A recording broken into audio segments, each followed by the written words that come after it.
Hi, everybody. This is Lance from drawdowns.com. I'm going to do a long-term investing type video on this one. I have an M1 brokerage account where I do my buy and holds, and I'm going to show what my results are the last year. It's very similar to VTI, but there's a lot lower drawdown. Share my screen real quick. So I was just looking at this today, and you could see how move this out of the way. All right, you can see how my portfolio in the last year, so it's from October 2024 to now, we were up 16.61%.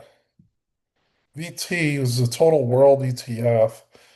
So it has pretty much every stock in the US and international, slightly less, 16.55%. However, the blue bar is mine, and then the tealish green bar is this one. So you notice in April, there was a little dip for me. We'll zoom in more.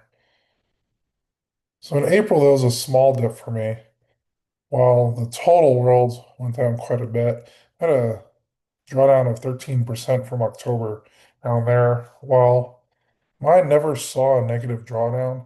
We were down around plus 7%, while VT was down 13%. And then VT did catch up.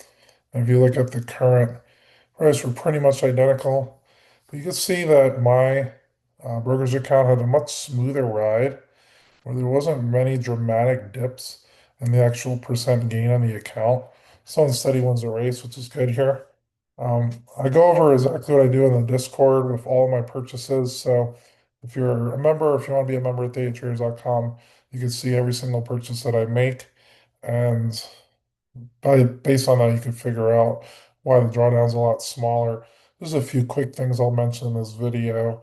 Um, do have a bit of leveraged ETFs, and I also have quite a bit in T-bills. The T-bills help cushion the blow a bit on when the leverage account moves down quite a bit. Um, it's a much higher percent of my account in the T-bills. I use ticker symbol BIL for that instead of the triple leverage TQQQ that I use. Quite a bit of it is just individual stocks too, and there's some fairly high yielding dividend stocks like SVOL.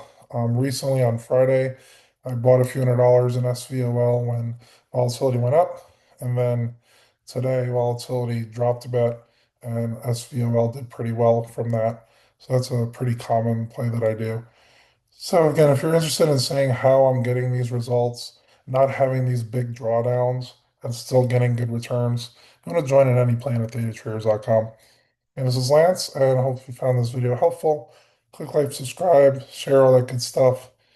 Appreciate your support, and I'll see you guys in the next one.